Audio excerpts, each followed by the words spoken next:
iRacing is a sim racing game that combines a true-to-life racing experience with an online community of virtual racers from all around the globe.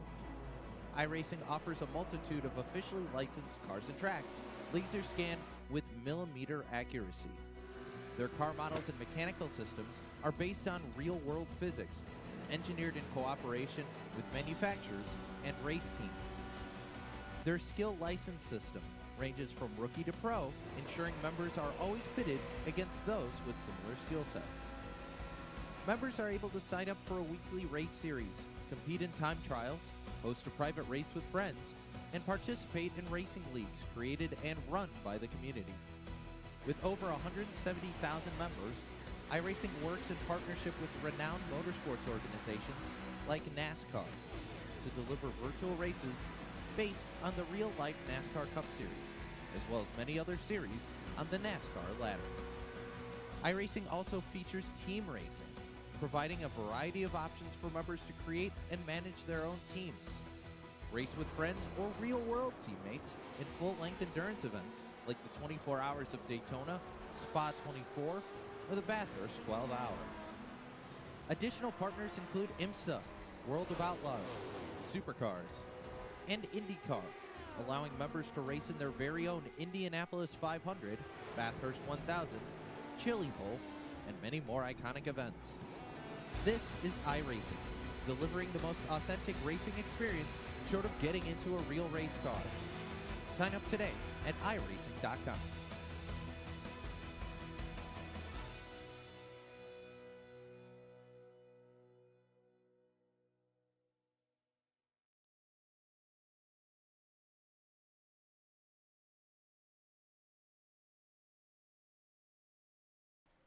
Good afternoon, race fans, and welcome to the show.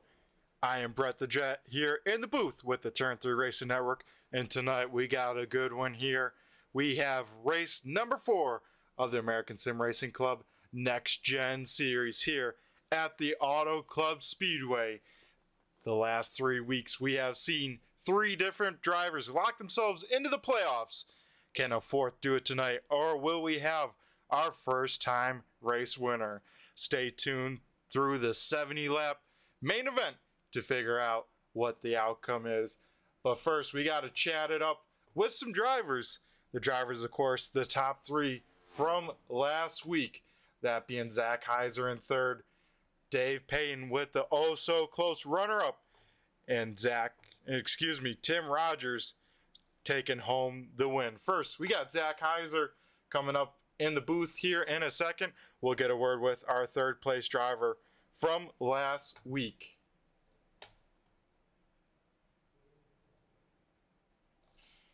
Zach, do you got a copy? It's Brett the Jet in the booth here. Yeah, man, I got you. All righty, Zach, how you doing tonight? First we'll ask about tonight, then we'll go back to yesterday and get the race recap. How you feeling about Auto Club here? Yeah, man, I've never raced this place before. This is going to happen a lot throughout the next gen. I will say I just bought this track this week, and so it's I'm excited. There's so many different grooves to race from. You get a little bit of draft. You still got to manage tires, and it's going to be probably a one-stop race as far as fuel. So I'm excited. Should be fun. Yeah, it should be, Zach. And going back to last week, you keep your hot streak going. Another podium finish. Tell us, man, where are you finding the speed in this 14 horsepower happenings Chevy Camaro? Well, thankfully, a lot of our sport is based on luck, and I got really lucky. I looped it. Phoenix is tough with these cars, and it just kicked out from under me in the dog leg, and I was content to finish 8th, and then Brandon had his problem, so I became content to finish 7th, and then we got really lucky with a caution late to maybe race into a top 5, and then the unfortunate stuff happened with the leaders going 3 wide into 1, and Brian and I raced it out for a podium spot, and we came home 3rd, and it was man, I just lucky, right? I mean, I'd never raced at that place before, was learning every single lap, and kept the nose clean, and was able to come home 3rd. Yeah, that's awesome, Zach. You're on a bit of a hot streak. How are you feeling for Auto Club and tonight? Well, I got to say thanks to my spotter Doug. He does a good job keeping me calm, keeping the nerves down, and that's what kept us in it at Phoenix. And I already told him, I said, that's what we're going to have to do to keep it in it tonight, because, not only third last week, but now third in points. And so we're running this whole deal for points.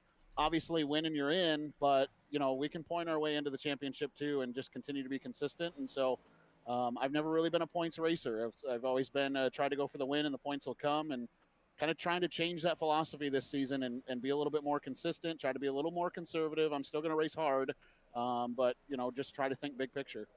Yep, that's going to be the key. Well, Zach, before we let you go, I think you have some announcements, and of course, you got some sponsors to thank on the 14 machine. Yeah, man, of course. I appreciate the reminder. Of course, the ASRC Pro Late Model Dirt Series is on the side of this number 14 machine, and we're excited to announce that our schedule will be released here this week. And in fact, it is out for those dirt guys that are part of our Discord. If you're not a part of our Discord, you want to run our dirt league, be on the lookout. We'll have some recruitment races coming up, but that'll start the Sunday after Easter. So we are already just a little over a week away, right? Just inside of 2 weeks away from kicking off the summer series for the Dirt League. And we've got some exciting stuff, including an Eldora 100 and some other great stuff that we're going to do. All-Star race for money, and that All-Star race is going to be at the Chili Bowl. So it's going to be a lot of fun. We're going to have a lot of fun with that, and we'll start that coming up here in less than 2 weeks, the first Sunday after Easter. And, of course, that'll be right here on Turn 3. And then, of course, just got to say thanks to Horsepower Happenings with new podcast episodes every Monday night at 9 o'clock on iTunes, Spotify, or Pandora, wherever you listen to podcasts. We're there. And then, of course, ASRC, just such a great place to be. And, of course, thanks to you, Brett, for putting the broadcast on. Yeah, awesome stuff. Well, thank you very much, Zach. And, yeah, be sure to tune into all that stuff to hear the Horsepower Happenings with Zach Heiser and the rest of the crew. So, Zach, best of luck to you, and hopefully we'll be talking to you by the end of this one. Good luck out there, buddy. All right, thanks, Brett. All right, and we'll get our runner-up finisher, that being Dave Payne. Dave, you got a copy? It's Brett the Jet in the booth here. Yeah, hey, Brett. All righty, Dave. Well, you look pretty good here at Autoclub, sitting top of the boards here in practice. How you feeling? Surprised. I haven't really raced here very much, and I think that was a bit of a fluke. So, anybody can be fast on one lap, but not everybody can put a full race together. So we'll see what happens. Yeah, Dave, and looking for that first win of the season. Came oh so close last week and last night. Tell us the emotions. I know you had some time to cool off, but that's still got to be in the back of the mind of that 38 Chevy Camaro. Yeah, I'm putting that 48 machine in the catch fence tonight. That's the plan. I'm kidding. I wasn't mad at all at Tim. What he did was not necessarily wrong. I mean, he just got into me just the tiniest little bit, and that's a valid move on the last lap of the race for the lead, just to kind of scoop me up a little bit. But the way these cars react, like when you get just a little bit loose, like to the left, it snaps back right real hard, like harder than you would expect it. I don't know if that's just a quirk with the physics in iRacing, or is it supposed to be like that? I really couldn't tell you, but that's what happened, and I just jimmied up into the wall. I don't blame Tim. I've raced around Tim so much over the years that I know he would never do that on purpose. He was just trying to give me a little scooch to at least get a shot at the win, and the car reacted weirdly. So it's all good. There's no anger between me and Tim, but he is now my new rival since Chuck hasn't been around in this series anymore. So, well, keep an eye out on the track for that 38 and 48 car battles here. And Dave, before we let you go, we gotta give a shout out to you, your dedication to the league, and of course, I think you got sponsors to thank on that 38 machine. Yep, as usual, I thank Pinkerton Oil Company for giving me a paycheck, and I put them on the car because of that. Great Midwest tank wagon company. Anybody looking for good service and fuel at competitive prices in northern Indiana, northern Illinois, Pinkerton is the one you want to look to. And then, of course, thank you in Turn 3 for all the work that all the guys at Turn 3 do for ASRC. They're an awesome broadcast team, and it's always appreciated. And then, of course, my lovely wife Natalie, who is once again out of town for the next couple of days, but I gotta thank her anyway.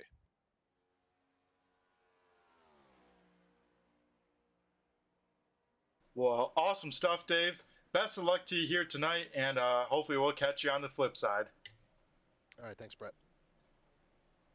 Alrighty, and last week's race winner, that being the 48 machine of Tim Rogers. Tim, how you doing tonight? I'm good. How are you doing, Brett? Oh, not too bad. Tim, heck of a move to get the job done last week. Tell us a little bit about that last intense lap. Yeah, I thought we had a pretty good car all race long. We were able to sort of, the car track combo was very unpredictable. We had guys slide into the left and right for no reason. Hold on a second. Sorry about that. Someone was talking in my ear, but yeah, just we were able to keep the car, keep our stuff saved up. We were ready to go at the end. That I thought I was pretty content with finishing second there, but we got the caution, and of course that kind of screwed Hoffman. But that race with Dave up to the finish was pretty intense. We were side by side for so long, and going into I think three. Going into three, I had to get on the brakes bad because I was going to slide up right into his left rear quarter panel and spin him out. But at the same time, an opportunity arose where I was like, I'm just going to give him a little tap, come to the finish. And, that ended up moving him out of the way, and I won it. Yeah, heck of a job to do it, Tim. You lock yourself into the playoffs. Sadly, we're running a little bit short on time here, so before we let you go, I'm sure we'll be talking to you again here in the future. But I'm sure you got some sponsors to thank for that 48 machine here. Yeah, I just want to thank Bass Pro Shops for coming on. They'll be back in the future. School Bandit Racing, everyone involved, the admins, everyone. You know the spiel. It's a good series, a lot of fun. We're getting good car counts. It should be a fun race here today at Autoclub as well.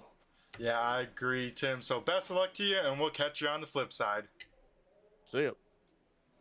Alrighty, folks, and now we'll jump down to our spotlight driver. I know you guys have been waiting to hear from him. It's the driver of the 35 machine. It is Hayden Swank. Hayden, you got a copy? It's Brett the Jet in the booth here. Hey, Brett. How you doing tonight, Hayden? How you feeling about Auto Club? Out of all the tracks we've gone to so far in this series, this one is probably the one that I'm least confident in, and I think that probably reflects in the traffic, the practice times right now. But hopefully, we get it together for the race. Yeah, practice times are very close. So, Hayden, you find yourself right around P number 9. What do you think you can find in this 35 machine for qualifying to get a little bit more speed out of it? I feel like my 2-lap speed, my qualifying speed is pretty good. I feel like a lot of the times that are better than us, significantly better than us right now, we're set on lap 5 or lap 6 of a run. So I think things will normalize out a little bit more in our favor once we make it to qualifying here. But if not, then, we'll just save the tires, be smart, and, run a smart race and hopefully be there at the end. Yeah, that's the key, Hayden. You already locked yourself into the playoffs. We heard a little bit about your plans after Daytona. Just run, have some fun, and try and pick up some more wins. So, Hayden, tell us a little bit about what you're racing on here with the iRacing Simulator. What's your setup look like? Yeah, so obviously a huge Ty Majeski fan, maybe a little bit too much so because I do run this thing off your standard Logitech G29 and a gaming laptop. So nothing fancy, but it definitely gets the job done. Every now and then I wish I had those triple monitors maybe someday in the future, but right now it's just a standard setup. Oh man, Hayden, hopefully you got a pretty big monitor screen and hopefully it's fairly close to you. Yeah, definitely shift things forward a good bit just to make sure I can get the whole field of view. There you go. Well, Hayden, tell us a little bit about your real life racing. I know you do a bit of that, and I think we got a highlight video to keep in the background for the fans watching at home, so we'll get that up on the screen. And tell us a little bit about what you're not doing on Tuesday nights, let's say. Yeah, so Tuesday and Wednesday nights between this and the Scrambler Series were dedicated to ASRC, but outside of that, I am a big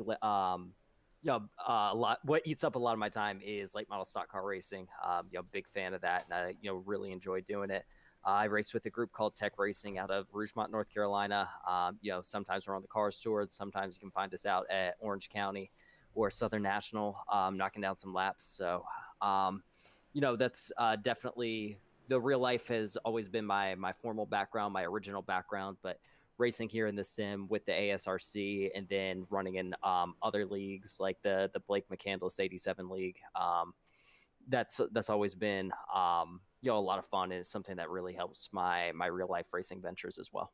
Yeah, I was gonna say, how does it translate to the real life? I know a lot of people say, oh, they get a lot more comfortable racing door to door in close proximity with cars. Do you see a lot of benefit in that?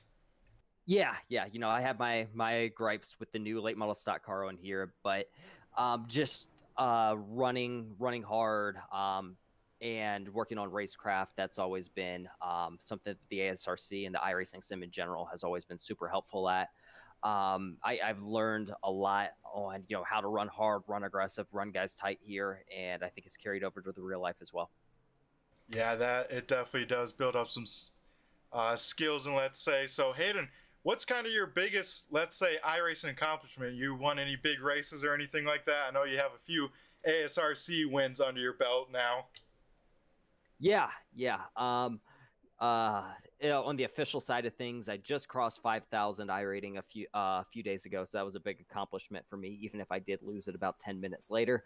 But that was something that I've been pushing for a long time. And on the hosted side of things, I was really close to an all-in 650 victory a few months ago, but unfortunately wasn't able to seal the deal there. But hopefully, I'm looking forward to hopefully winning my first ASRC championship before too long, and maybe punching a 87 600-mile victory in on the hosted side of things as well before too long.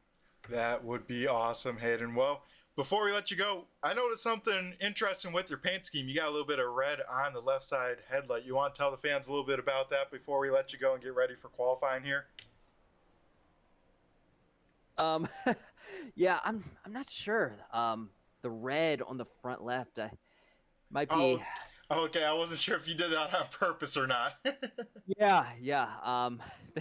Well, I guess Brett, if you just wanted to call out my paint scheme, you could have told me that, but it's all good. I just something to fix in Photoshop this week, but appreciate you pointing it out, and hopefully we'll go knock down a pretty good qualifying lap here. Alrighty, well, best of luck to you. That is the driver of the 35 machine. We'll check him out here in qualifying. So best of luck to you, Hayden, and hopefully you'll pick up some more wins throughout the season. We'll catch you later. Appreciate it. Thanks. Alrighty, folks, that was the driver of the number 35 machine, Hayden Swank, out of Woodstock, Georgia, and looks like he is getting ready to go out there for qualifying. So we'll keep the camera on him as he gets that 35 machine up and through the gears here at the Autoclub Speedway for race number 4 of the American Sim Racing Club. If you're just tuning in now, folks, we are just rocking and rolling with the qualifying session. So we got a lot of cars out on track, so we'll have to see where everyone slots on, and no one has put in a time yet, but that is going to change here in a second as we see the 35 machine of Hayden Swank getting that car up to speed down the backstretch here for his out lap.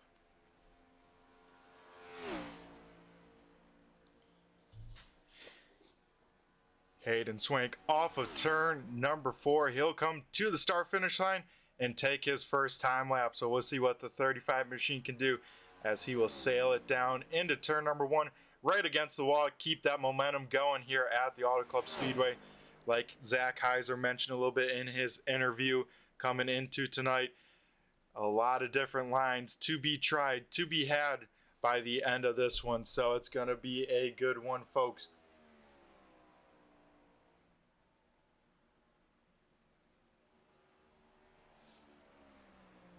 As through turns 3 and 4, Hayden Swank will come. We'll see where he can slot on in the timing scoring right now.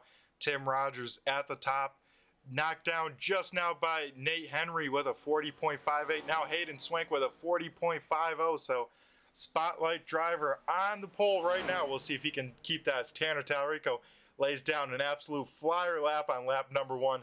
We'll see if Hayden Swank has 4/10 in that car to challenge Tanner Talarico with a great lap. Hayden Swank for the final time will bring that 35 machine all the way down to that inside line. Going to run the wall in 1 and 2, down low in 3 and 4. He's got the momentum. He stays in the loud pedal. He'll go all the way down to the apron, cut this track short. We'll see where Hayden Swink can go on lap number 2. He'll improve his time, but not quite quick time. He'll go P number 3 as Tanner Tallarico sits at the top of the board with quick time. One car that's been pretty quick here in qualifying of recently that we're looking at here is Deontay Hero in the 00 buckshot machine. We'll see where Hero can go as he is on his first time lap. Also some cars still out on the speedway, that being Ron the Hitman Hart in the 51 and Davin Markham in the 43 machine.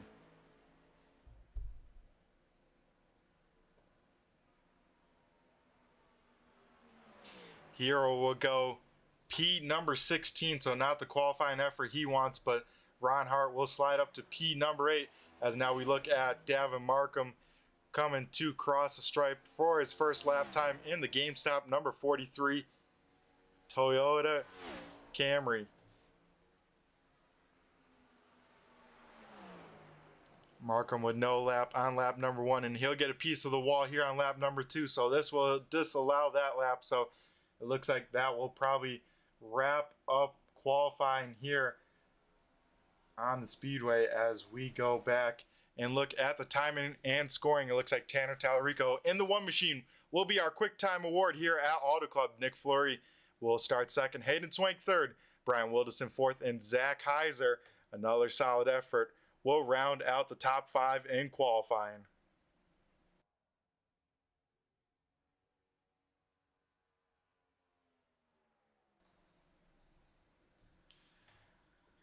As be sure to let us know who you're rooting for in the YouTube comments. I see we got Kyle out there. Let's see if Rogers can keep it clean tonight. Yeah, him and Payne will be racing each other hard. We'll see what he can do as he's starting deep in this field. It looks like he'll roll off P number 13 as we get ready to head down trackside to run through tonight's starting order.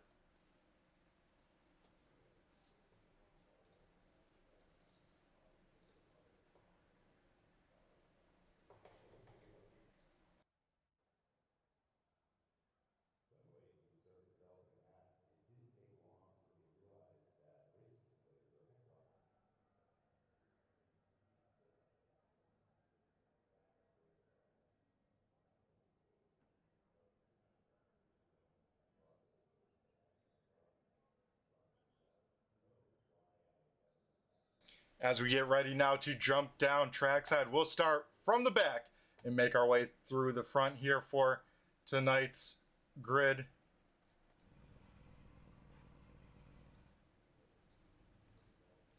It looks like we got starting in the 23rd position, we got Dawson Moore in the 22 machine. Starting 22nd is Kyle Lesher in that Rays Energy number 41. Starting 22nd is Danny Venezuela in the 04 Rays Energy as well. Starting 20th is Davin Markham in the 43 Toyota Camry. Starting in P number 18, it is the man. He makes his return in the Blue Deuce. It is John DeMeester in the 2. Starting 17th is Deontay Hero in the 00 machine. He will start deep tonight. Clay Atwood will roll off in P number 16 in the 111 machine. Starting 15th is Kyle Munson, making his return to the ASRC land. He has been on a tear in the RC world. We'll see where he can do. Starting P number 15. Rolling off in 14th, it is Devin McDonald in the 18 machine. Starting P number 13 is Tim Rogers in the 5. Starting 12th is Daryl Larson in the number 5 Chevy Hot Lap Heroes machine. 11th goes to Steve Hoffman in the 23 Ford Mustang. Now cracking into the top 10, we have John Kane in the number 9, starting in 10th. 9th goes to Nate Henry in the 59 machine. Starting in 8th is Ron the Hitman Hart in the 51. Brandon Marlowe will roll off P number 7 in the number 37. Now up into 6th is Dave Payne in the 38 Pinkerton machine.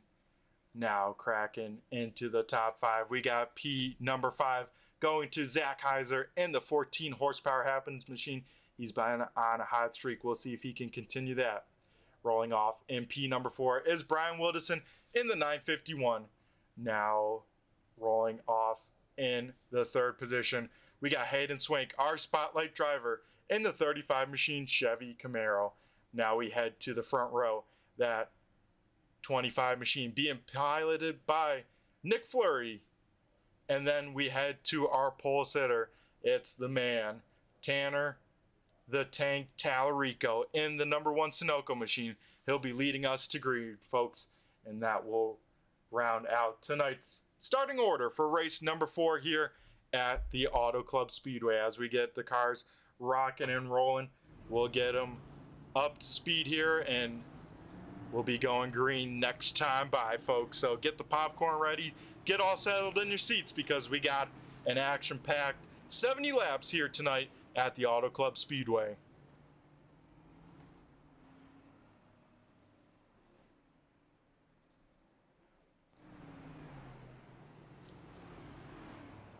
Another healthy car count from the American Sim Racing Club Next Gen Series.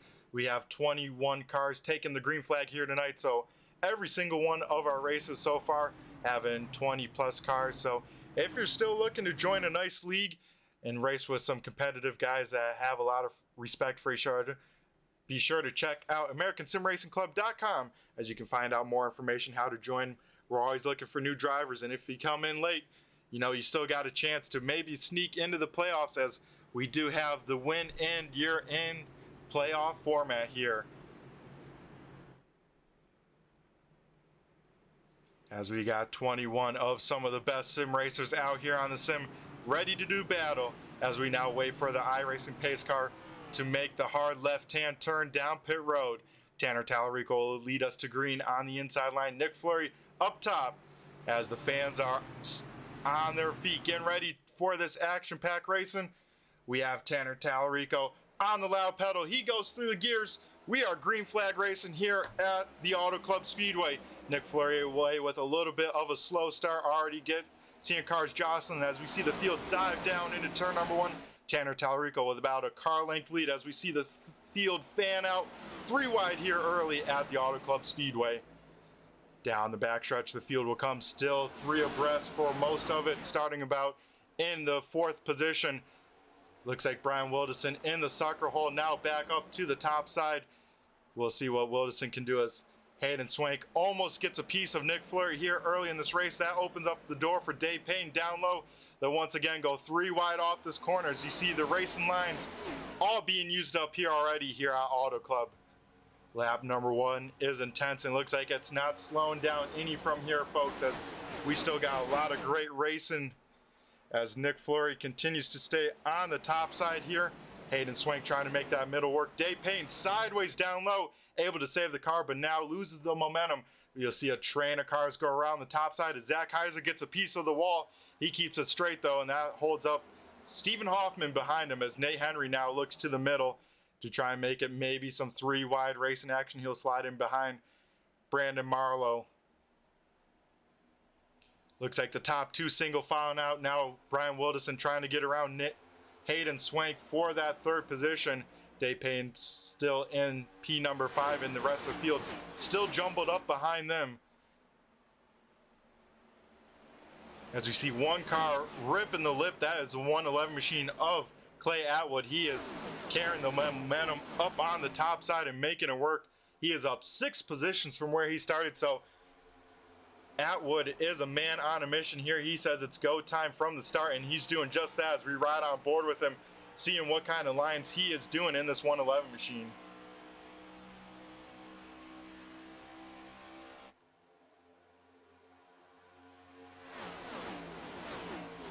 And you see here, folks, still 3 wide racing action as the fields fan on out in the corners, down the straightaways, and we still stay green. That's the caliber of racers you'll see here at the American Sim Racing Club. Everyone keeping it straight, keeping it clean.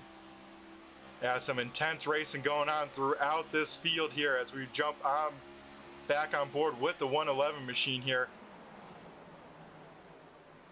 So Tanner Tallarico, the only car really not having to worry about cars side by side. Everyone else through the field still duking it out for positions as the draft is strong here. And I tell you what, folks, it seems like everyone is glued to each other. No one can really break away, as Tanner Tallarico only has 2/10 at most of a lead over this field. And then down the straightaways, they catch a little bit of his draft and suck right back up to our race leader. As we see once again, more three-wide race in action as people still try and sort out where they want to slot on in for this race. Heiser and Hoffman right on top of each other's door off of turn number 4. And we get a yellow flag on the speedway. Not sure who it is. It looks like Darrell Larson in the number 5 machine facing the wrong direction on the speedway. Looks like that right rear might be a little bit hurt. So we'll try and catch what happened to the number 5 Hot Lap Heroes machine to bring out this first yellow of the night. We'll take a look here as the 5 machine heads through 3 and 4. Oh man, it looks like Tim Rogers out of shape. Darrell Larson trying to do some wreck avoidance, locks it up. The back end comes right around on that car. He ends up making contact with the 48 machine, and that sends Larson on around. We'll take a look, see what happened to Tim Rogers, as, oh man, some neck code between him and the 28. The 28 not quite to the left rear, but very close. And iRacing, of course, scores it as some contact. And then Darrell Larson, an innocent bystander trying to avoid the slow 48 machine, gets in the back of him, loops that thing around. So that is a tough break to the number 5 machine, as we will go back to live here, maybe try and catch a word with the driver of the 5 machine and see how bad the damage is.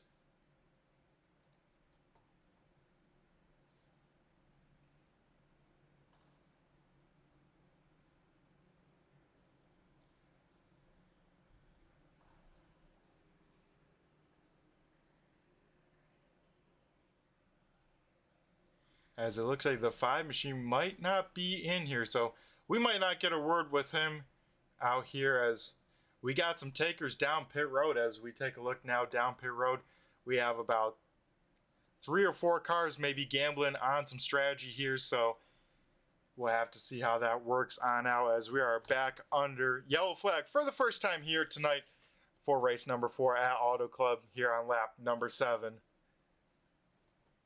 And like I was saying, folks, you know, a lot of intense racing there at the beginning stages. And I hate to say a caution was bound, but, you know, it only takes so long of racing that hard and that close to each other for something to unfold like that. And I tell you what, it did there, so...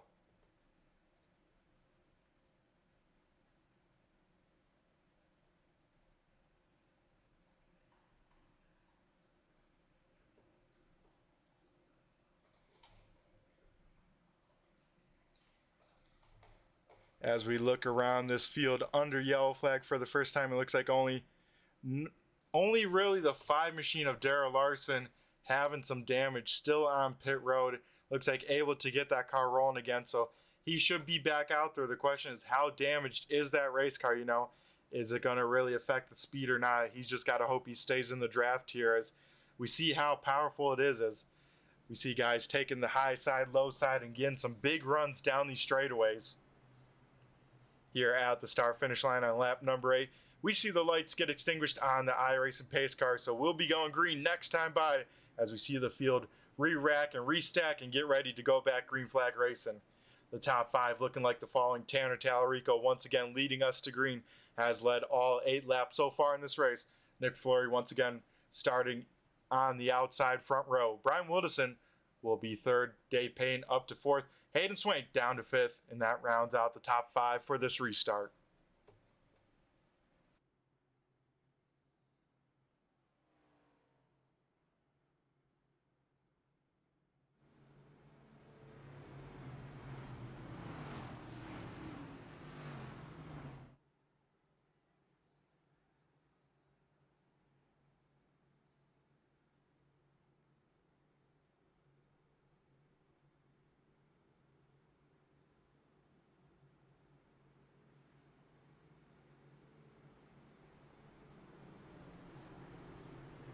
So it's looking a little bit less of a race of attrition from last night at Phoenix. You know, we have all 21 cars that did take the green flag, all still out on the speedway and still all on the lead lap, but all it takes is one big wreck, especially with how close these drivers are racing to each other, to really shake that up as the iRacing pace car makes the hard left-hand turn down pit road. And now we wait for the one machine of Tanner Tallarico. He jumps on the loud pedal here, goes through the sequential gearbox, and we are back green flag racing here at Auto Club. And the top three getting a great restart there. The teammates all working together there, getting away with a great start over Brian Wilderson. They'll fan out into turn number one, and this restart looking a lot more broken up than the initial start. Tanner Tallarico going a little bit earlier than before, since he's able to control the restart and getting away with a great start as we're single filed out for the most part. Brandon Marlowe finds himself now in the top 5, currently in the 3rd position, now trying to attack Dave Payne for the 2nd position. He's trying to use that high side as Tanner Tallarico having some issues. They said he got a penalty on that start, so the one machine of Tallarico heading down pit road. He's got to hope for a yellow flag here early as that shakes up the leaders, handing over the race lead to Nick Fleury, but Dave Payne wants that race lead as he goes side by side. They'll drag race down the backstretch. Dave Payne looking to the low side, Nick Fleury up top, one car in the back in the wall. That is Danny Venezuela Sr. As Nick Fleury able to clear Dave Payne down the backstretch with the run on the top side, so Nick Fleury able to lead this lap. He'll be a new race leader here. As further on back, Ron Hart trying to charge up through this field. Same with Stephen Hoffman. Hoffman up 6 spots from where he qualified. He finds himself in the top 5 here and looking to make some more moves. As once again, Payne sniffing to the inside of Nick Fleury. Not going to have the run down the backstretch, but still going to keep his nose there in case he does make a lunge into turn number 3. He'll dive it down to the white line. Nick Fleury keeping it in the middle of the track. We'll see how Dave Payne exits corner number 4 here. He'll keep that thing very much low, give Nick Fleury plenty of space as they'll drag race to the start finish line. I think Dave Payne will just lead the lap over Nick Fleury as they'll dive it down side by side here once again at Auto Club. Further on back, Clay Atwood, a piece of the wall heading into turn number 1. He's one of the cars committed to that top side. Also up there trying to make it work is our spotlight driver of Hayden Swank. He finds himself a little bit shuffled on back as we get a yellow flag for the 2nd time here tonight. I believe it involved the 43 machine of Davin Markham, and this is exactly what Tanner Tallarico in the one machine wanted to see. As we'll take a look at replay here. And once again, some contact from the 48 machine of Tim Rogers. He gets a piece of the 28 of Kyle Munson and a hard hit for Davin Markham. Hopefully he's all right after that hit because that was a big hit. One car just squeaking on through is John DeMeester. We got to ride on board with the Blue Deuce to see this wreck avoidance because I tell you what, folks, it was definitely very, very close to being a race ender from John DeMeester as we ride on board with the Blue Deuce. And look at this. Oh man, it doesn't get much closer than that as Markham's car makes a hard right-hand turn hard into the outside wall, and his race will probably come to an end as we see him sitting on pit road. We'll see if we can get a word with Markham here once he gets clear of the infield care center, but it looks like at the moment still in the infield care center.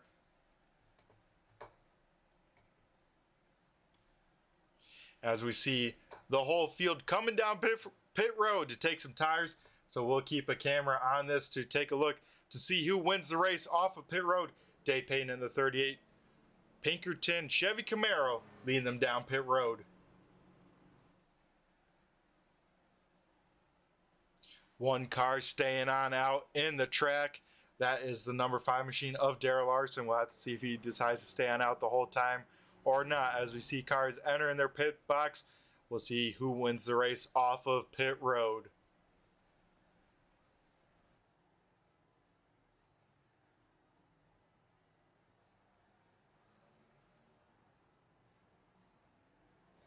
As off of pit road, the field comes and Nick Fleury wins the race off of pit road. Brian Wilderson 2nd, Dave Payne 3rd, Hayden Swank 4th. Ron Hart rounds out the top 5 off of pit road. So A great stop from the number 25 machine's pit crew. He'll bring him out first off of pit road, but we still have Darrell Larson out there on the speedway. He will be the race leader if he decides not to come down pit road. And of course, folks, we are under the second yellow flag here tonight from the Auto Club Speedway, as we have Markham and Tim Rogers both on pit road for some extended pit repair. We're going to go be right back with our promo video for our Wednesday night series. Be sure to tune in tomorrow to catch most of these drivers, including yours truly, out on the speedway. It's some action-packed racing as we go dirt racing with the street stocks at Eldora.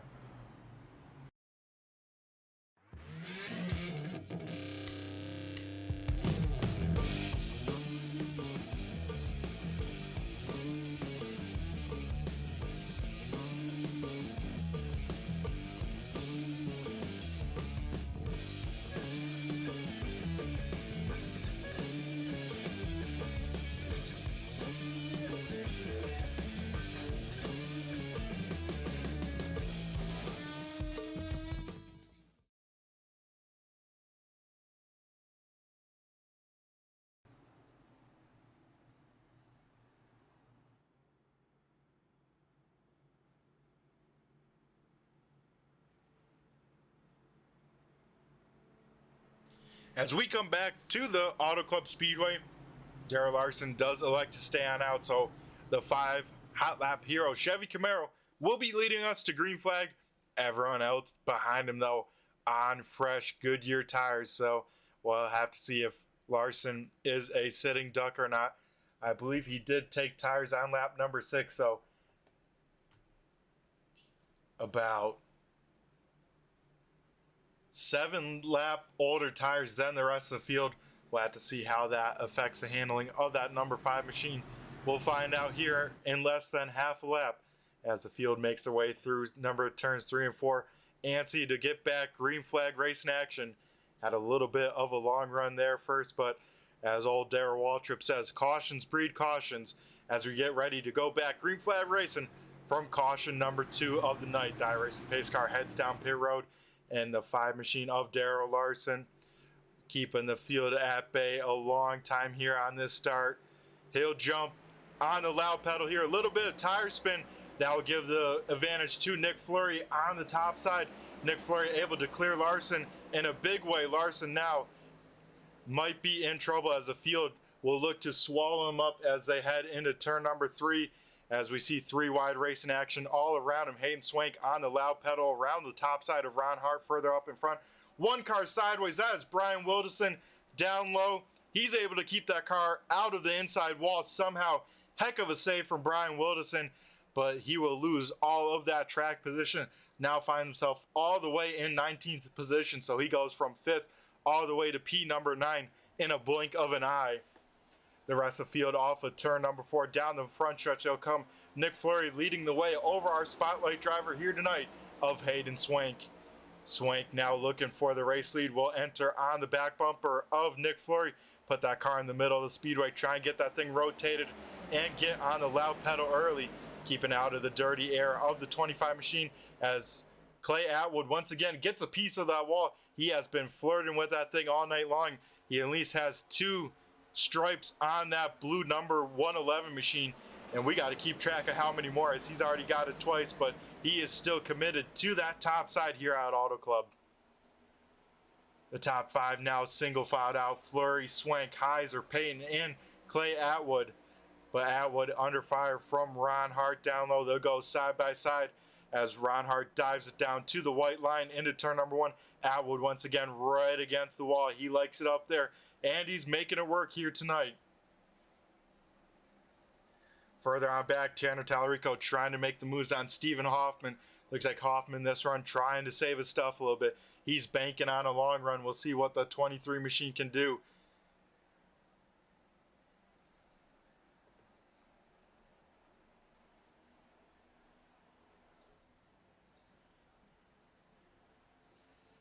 As the top 5 single files out here once again, the first side-by-side battle, Ron Hart, Clay Atwood, then a long single file snake down the front stretch, but they'll fan on out into the corners, trying those different lines here at the Auto Club Speedway. Dave Payton almost into the back of Zach Heiser. He has to dart out of line very quickly to not make contact with the back bumper of that 14 machine. They'll go side by side for P number 3 on the speedway. And this time by at the start finish line, we will see 20 laps down, 50 to go here. As further on back, 3 wide race in action. That's Brian Wilderson, Kyle Munson, and Danny Venezuela. Wilderson trying to make a rebound from that almost spin. As we go up front, some close battles for the race lead. Heiser right on the back bumper of Nick Fleury. Hayden Swank to the inside of Fleury. So 2 by 2 for the front 2 rows here at Auto Club.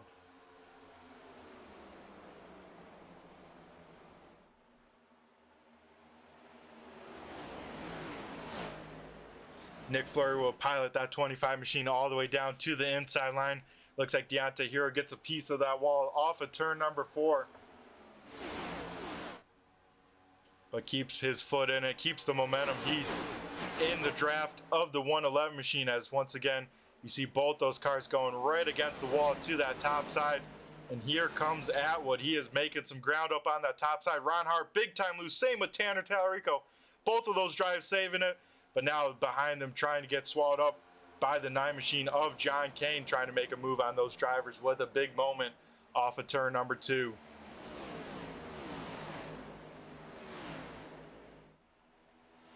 Some tight battles here, especially at the back of this lead pack. Still 3 wide race in action.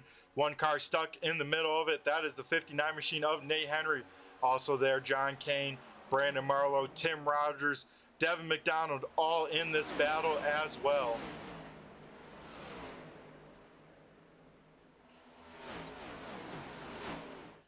Oh, as 1 car goes around, it's our spotlight driver, Hayden Swank, goes around on the backstretch. Not sure who else is involved. Looks like the 59 machine of Nathan Henry also involved. Devin McDonald looks like he got a piece of it as Hayden Swank gets that car rolling. It looks like a little bit of right side damage to the 35 machine. And folks, that could have been a lot bigger than it was, but luckily it wasn't super big, but about a handful of cars involved. As we'll jump on board with Hayden Swank, and it looks like he got some help from the backside, and that thing goes on around right in front of the field. Luckily does not get clipped, but you saw there as he was spinning a little bit of action further on back, as we'll take a look outside of the car to see what happened. Looks like Stephen Hoffman gets in the left side actually of Hayden Swank. They make hard contact. That shoots the 35 machine up top. The 23 machine shoots it down low, able to save it in a hurry. But then further on back, we got Nate Henry getting involved in the checkup here. We'll take a look, see what happened. Further on back in this wreck, Ron Hart gets on the binders. Devin McDonald tries to avoid it.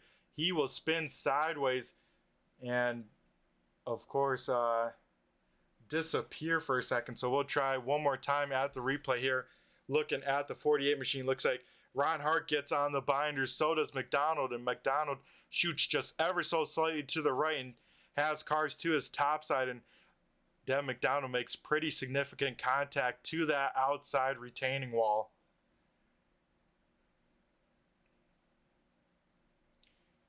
As let's jump on board real quick with the 18 machine of Devin McDonald. See what he's seeing as he sees 2 cars spinning in front of him. One heads back up to the wall. He gets on the binders, moves ever so slightly to the right. You see the car get a little sideways, and cars were there, and he hits the wall with some fairly decent impact to that outside wall. So we'll maybe try and get a word with the driver of the 23 machine, Stephen Hoffman. He is still out there on the speedway, so we'll try and get a quick word with our previous spotlight driver, Stephen Hoffman. Stephen, do you got a copy? It's Brett the Jet in the booth here. Yeah, I got you. Alrighty, Stephen, some crazy racing out there tonight. Tell us a little bit about that last incident. What'd you see out of the windshield of the 23? I did, but I did dive down at the bottom trying to get the run out. I think we went 4 wide, and maybe the top didn't realize it. There was some contact made up top, and I hit Hayden, and Hayden ended up unfortunately getting the short end of the stick. But I'll take the claim for that one for making it 4 wide. Well, we appreciate you, being a gentleman about it, tapping on your roof, taking the claim. But I tell you what, Steven, some crazy racing here at Autoclub. Did you foresee this racing and how intense it is from the drop of the green? I knew it would be lots of 4 wide, 3 wide racing, but I didn't know it would be this early. It's going to be pretty fun. It's only like lap 25, so we still got a lot more left. Yeah, we do, and with a lot of racing to be had, what's the game plan now from the cockpit of the 23 machine? I think we'll just try to work our way back up front. Like I said, it's only lap 25 out of, I believe, 80. So maybe the rest of us can cool down a little bit and get a couple green flag laps in. Yeah, that we hope for it. Get a little bit of long run, see some strategy.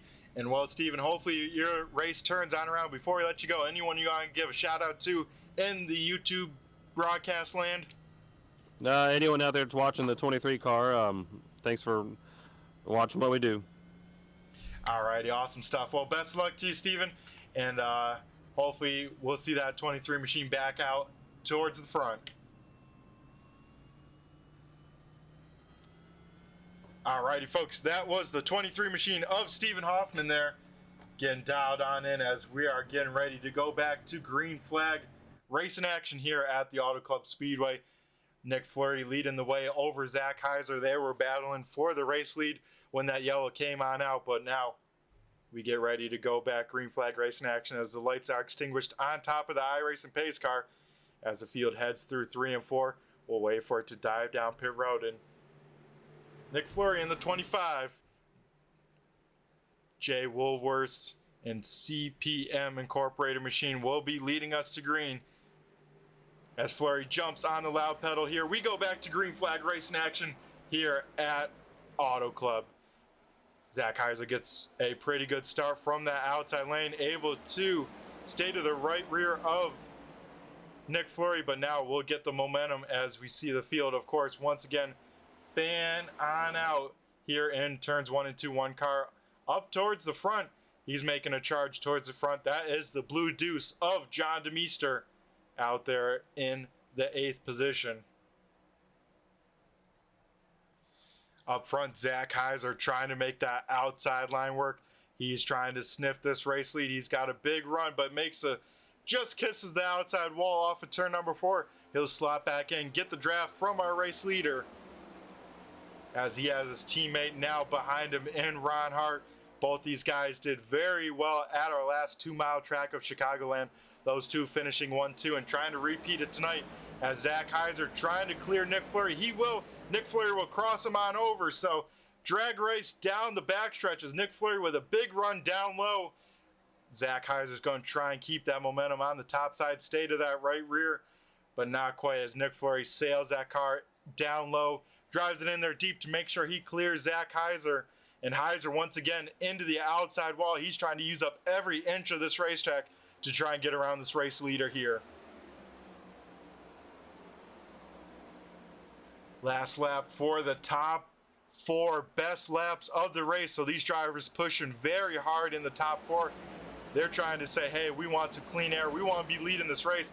As Deontay Heuer now enters this battle in that 000 machine. He finds his nose to the outside of Zach Heiser. So here, a man on a mission, ripping this lip here. He's looking for the race lead here in a hurry. Here up top, Nick Fleury down low. We'll see if a crossover happens. Fleury will take away the racing line up top. Now Heuer will push Fleury down the front stretch. Heuer will look to the top side if he can get the space. Nick Fleury, smarter than that, will not leave the door open. But now Tanner Tallarico out of nowhere comes to the race lead. He'll dive it down, send it in there deep, and take over the race lead. He'll slide all the way up to the top side, take away Heuer's line. Heuer will give him a big shot down the backstretch. Where did Tanner Tallarico come from? He came from nowhere, from that inside line at that. Heck of a run by Tanner Tallarico. Our pole sitter got black flag, got a penalty, but that doesn't hold him up too much as back on lap number 30, he finds himself the race lead. Contact for second. Nick Fleury almost goes around with contact from Deontay Hero. Somehow Fleury hangs on to that, but I'm sure Fleury is not happy with that move, as that almost ended the night of both those cars and maybe some more behind them. Intense battle here is once again Fleury here going door to door. We'll have to see how this battle shakes on out for those two, as Ron Hart, Zach Heiser pushing each other to try and catch that one car of Tanner Tallarico. Tallarico saving his stuff from lap number 13, and now a man on a mission out in front as we see 3 wide off of turn number 4. Almost contact here once again down the front stretch. These guys battling it out further on back. We see Clay Atwood, Stephen Hoffman going side by side for P number 10. Hoffman up top, Atwood down low as Hoffman keeps it against the wall. He will try and rip the fence. Atwood with a big run down low, so we'll see where Hoffman can go. As one car way out of sorts, way down low. That is Nick Fleury. Not sure what happened to him as he finds himself back up on the racing surface, but way down low, as we'll try and see the replay here and see what happened to that number 25 machine off of turn number 2 as we take a look at the race replay here.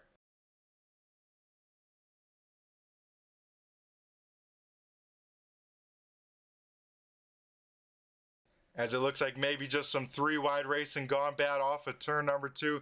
Fleury, oh, Zach Heiser big time sideways. Marlowe had to make big time correction. Fleury just loses it a little bit on his own with that wreck avoid, and somehow another wreck not bringing out a yellow. That starting with Zach Heiser again, big time sideways.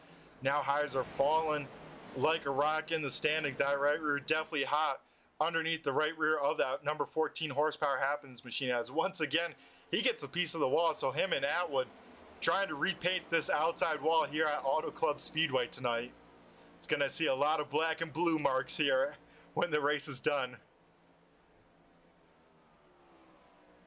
As Dave Payne trying to work that inside line, big time sideways out of the corner, and you see how much momentum he loses as the field behind him of Wilderson and Henry close up tremendously on that 38 machine. So that shows you how much momentum you can lose, as Clay Atwood hard in the outside wall. He will collect John Kane out here. We'll see if this brings out a yellow flag as Kane tries, Kane gets clipped by, I think, the number 18 machine of Devin McDonald. He will stay rolling, but that was a wreck a long time coming, as 2 very damaged race cars. Clay Atwood, a hard hit to the outside wall. We'll have to see if he's all right after that hit. It looks like he does get that car rolling, but a hard hit for both of those drivers. As we look at the replay here, Atwood already in the dirt here, so we'll try and take a look at another replay, see what happened to the 111 machine. As you see him already slow off the speedway, that right front already broken on the car. He's just trying to hang on to it. Gets clipped by the 9 of John Kane, just trying to do some wreck avoidance, and Kane slides up on the speedways. As you see Clay Atwood right front broke off that car, just trying to hang on to it. Absolutely no brakes, and takes another hard hit. No safer barrier down to that inside wall. So Clay Atwood, some hard hits here tonight at the Auto Club Speedway.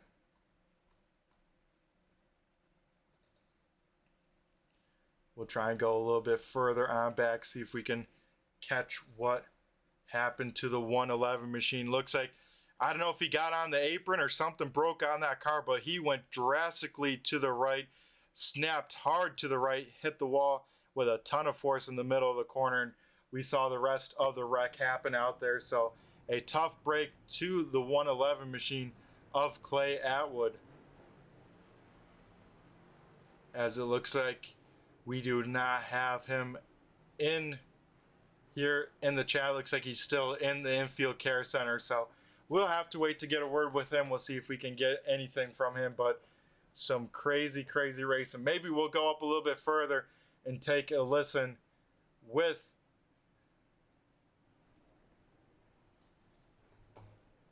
another driver here. Let us know who you want to hear some words from. If you want to hear your favorite driver, maybe chat with me during this race. Looks like Tanner Tallarico in the 1 machine leading the race off of pit road. Deontay Hero second, Ron Hart third, Brandon Marlowe fourth, and Brian Wilderson rounds out the top 5 off of pit road. Nick Fleury able to rebound now in P number 6, as we have a lot more race cars sitting on pit road with some damage. I don't think any other cars did get some damage, but some extensive pit stops by a few of the cars out here on the speedway.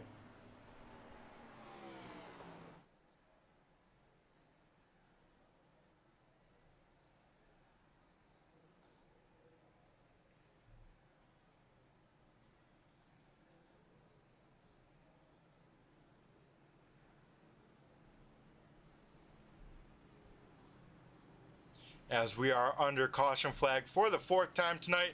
With a minute break here, we're going to go be right back.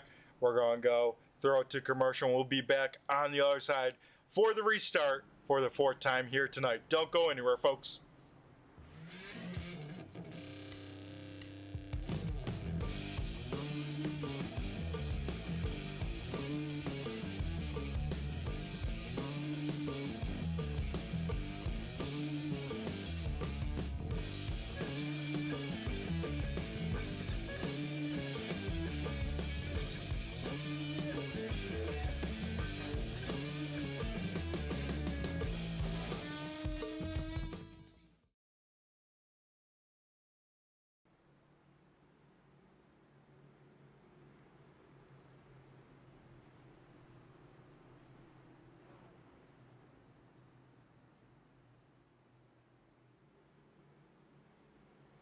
And we are back here for race number 4 of the American Sim Racing Club Next Gen Series.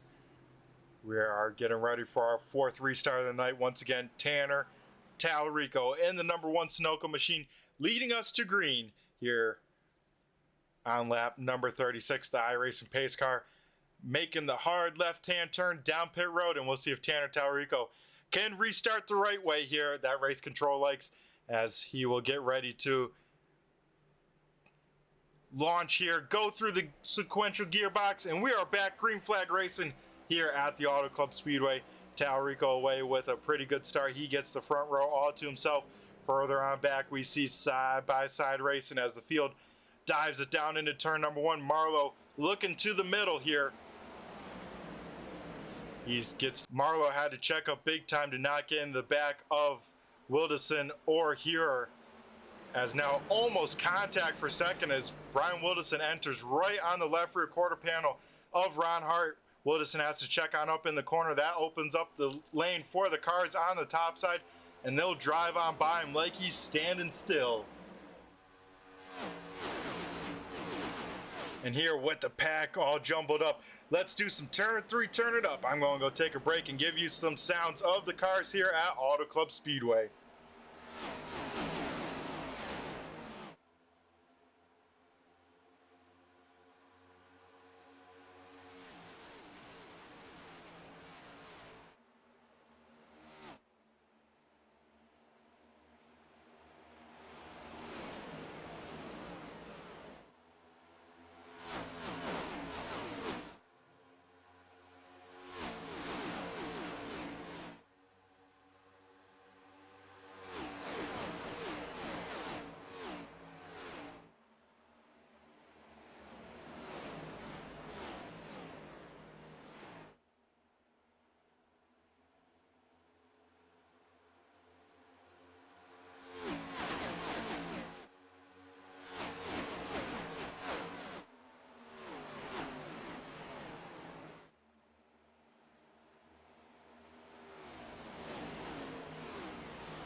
And Tanner Tallarico still leading the way here in the number 1 Sunoco machine.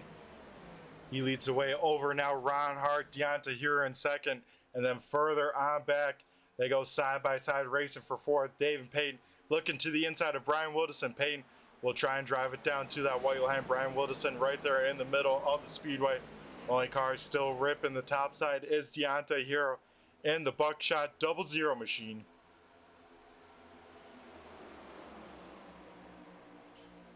As with that fourth yellow flag, you know, we crossed over halfway down in this race under yellow, so we are already halfway done in this race, but the racing has not slowed down. It slowed down a little bit here as Dave Payne just gets a nose to the outside of Brian Wilderson.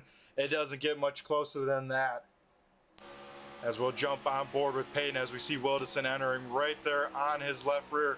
We'll see how this shakes out now as we see side-by-side racing further on back behind this Pinkerton number 38 machine.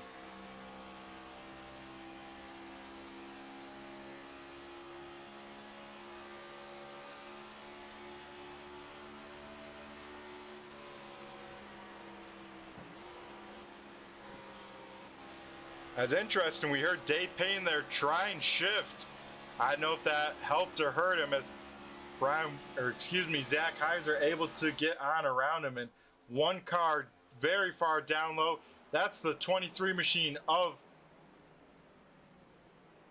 it looks like Stephen Hoffman, but Kyle Munson, big time damage to that 28, I think, Horizons machine. So Munson with some sort of issue on that. We'll have to see what brought out that yellow flag as we go to the turn 3 replay. Looks like Stephen Hoffman, not sure having an issue or what, but looks like, oh man, Nate Henry gets big time sideways down the backstretch, gets the right rear of Kyle Munson, and that turns that car sideways. Hard hit to the right front of that 28 Horizons machine, and he'll be back under pit road with some more repairs. That is a tough break to Kyle Munson as his night continues to get worse, with some contact now with the 59 machine of Nate Henry.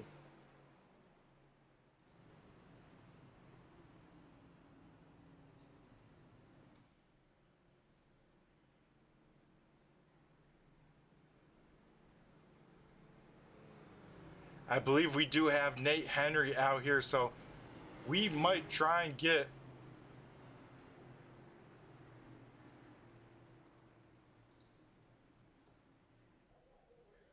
a word with the driver of the number 59 machine. Looks like we got some strategy there. Some cars staying out, some coming in on pit road. Looks like the first car down pits is Ron Hart in the 51 machine, and then the rest of the field kind of follows him. So top 6 staying on out: Tanner Tallarico, Deontay Here, Zach Heiser, Dave Payne, Nick Fleury, Brian Wilderson, and Darrell Larson all stay out on old tires, and the rest of the field will come on down pit road. So we'll try and get a word with the driver of the 59 machine, see what he saw.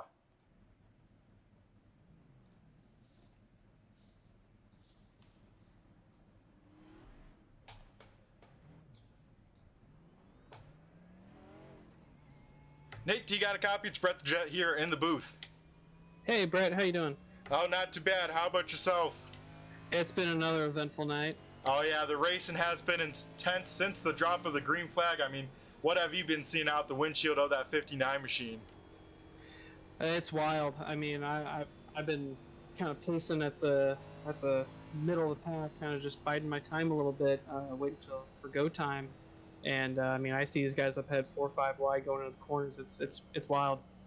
Yeah, it is. And Nate, we got to ask about this most recent yellow. What kind of happened there? It looks like maybe you got loose off of turn number 2 and just got a piece of the 28 machine. I think there was a bit of neck code, not gonna lie.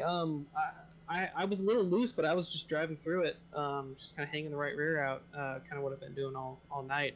And I think the 3 of us kind of just wadded up. I think he may have had a car to his inside. So it was a quick claim on my part, racing deal kind of, but gotta show some respect for everyone. Yeah, I appreciate you doing the gentleman move, tapping on the roof, claiming that yellow. And Nate, what's kind of the game plan for this 59 machine as we're over halfway done, but the intensity just going to keep on racking on up out here? Still got some tires. I suspect there'll be at least one more yellow probably. But really it's just hang on to it and start moving forward here. Yep, that's going to be the key. Well, Nate, before we let you go, I'm going to go hand over the mic to you and give a shout out to anyone you want to on the broadcast here before we go back green flag racing. Yeah, I gotta thank my spotter Dawson for hanging in there. We had some technical difficulties getting rolling here, so he stuck through here and was able to pull through. But yeah, really just big thanks to the admins here for being able to put on such a great show every week. Alrighty, well, appreciate it, Nate. And hopefully we'll catch you on the flip side. Hopefully your race here turns on around in the second half here. Yeah, thanks, Brett. See ya. Alrighty, folks, that was the driver of the number 59 machine of Nate Henry. As we get ready to go back, green flag racing here. Tanner Tallarico once again leading us to green. Deontay here in second. Zach Heiser third. Dave Payne fourth. Nick Fleury rounding out the top five as the field heads through turns 3 and 4. The driver we want to keep an eye on is the number 23 of Stephen Hoffman. I think took 2 tires. And Ron Hart in the 51 machine, the first car on 4 fresh Goodyear tires. Off of turn number 4, the field comes, and we wait for Tanner Tallarico to jump on the loud pedal here. He'll do just that as the field makes their way up to song down the front stretch. We'll once again see the field dive down into turn number 1. Once again, 3 wide racing action. Brian Wilderson chewing the middle between Nick Fleury and Dave Payton. We'll see if he can make it stick, and looks like he will. One car very sideways. That is Zach Heiser. He hangs on to it. We were talking about that right rear was hot in that long run. Well, now it's hot right on this restart. It's Heiser with a great save, but losing a lot of track position. He'll slot back into P number 14 with those cars with fresh tires. Ron Hart trying to make quick work of the cars around him. He's already up to P number 6 with those fresh tires, so Ron Hart hoping this race goes green to the end and trying to make quick work, and he's doing just that of those cars on old tires in front of him.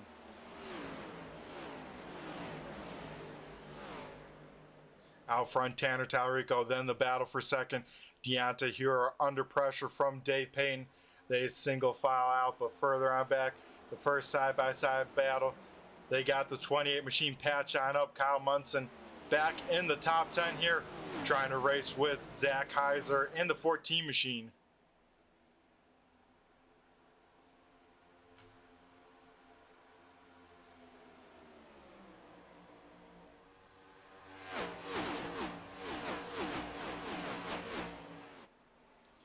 So Tallarico out in front with about a half a second lead, one of the biggest leads we've seen so far in this race. He's trying to pull a gap on the field, try and break away from that slipstream. Everyone else a snake behind, as once again we go back to the first double file racing, as now Kyle Munson and Nate Henry, those two, the last yellow flag. It looks like they're able to battle it out cleanly. Right now we got 17 cars on the lead lap. The last car to get the wave around is, I believe, the 2 machine of John DeMeester, or maybe Hayden Swank, as I believe Hayden Swank 1 lap down now, so it was Hayden Swank. He's hoping for one more yellow, get back on this lead lap, try and charge through the field here before the end of this race.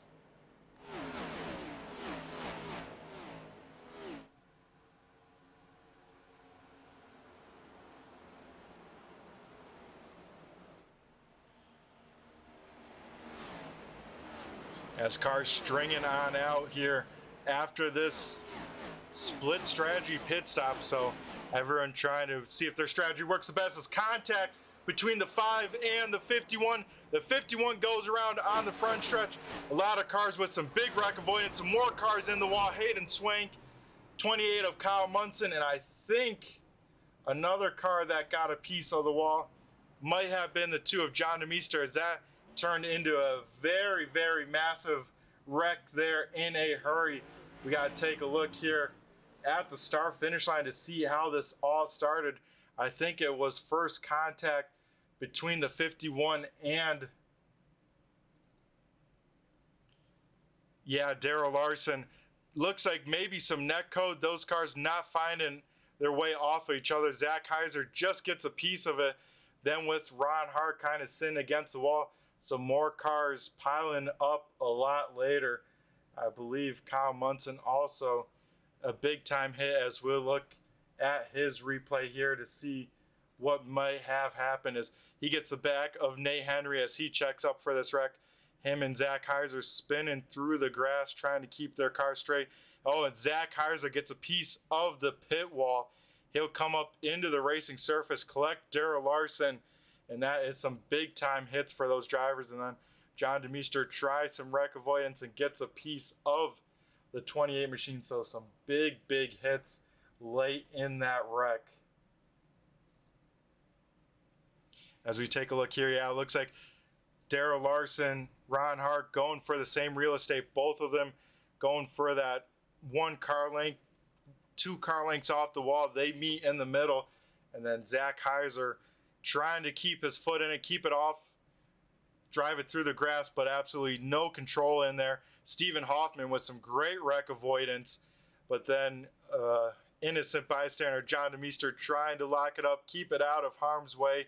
He'll get the final piece of it. So about 6 cars all involved with damage. It looks like we got only the top 5 staying out on the speedway. That being Tim Rogers, Stephen Hoffman, Nick Fleury, Dave Payton, and Tanner Tallarico.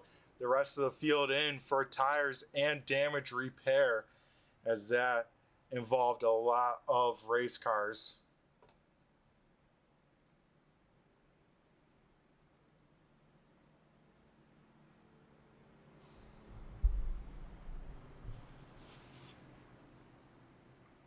As we'll try and maybe get a word with Ron Hart. Hopefully he's not too hot in that car, but we'll try and get his view of that, see how damaged that race car is, as we'll get a word with Ron Hart if we can.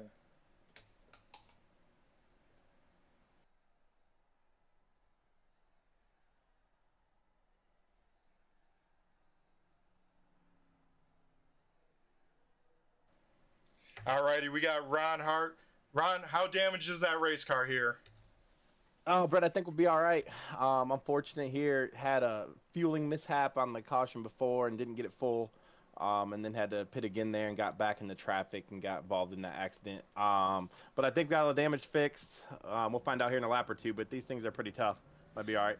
Yeah, luckily you didn't get involved in that secondary wreck, because that was pretty big with some massive hits. And Ron, tell us what you saw out of the windshield of that 51 machine. It looked like you both going for the same real estate, both moving together almost. Yeah, I mean, tried to get a little side draft on him and sucking past him. And I don't know if I got him loose and he turned down or what. You know, I don't know. It's one of them deals, I guess, on the straightaway here about going pretty fast. So, and they got together. But I didn't take a claim on it. I don't think he took a claim on it. We'll look at it afterwards and see what happened. Yeah, I tell you what, it was definitely a tough break for all involved. And Ron, now inside of 20 laps to go, what's the game plan for Ron the Hitman Hart? Probably all out from here.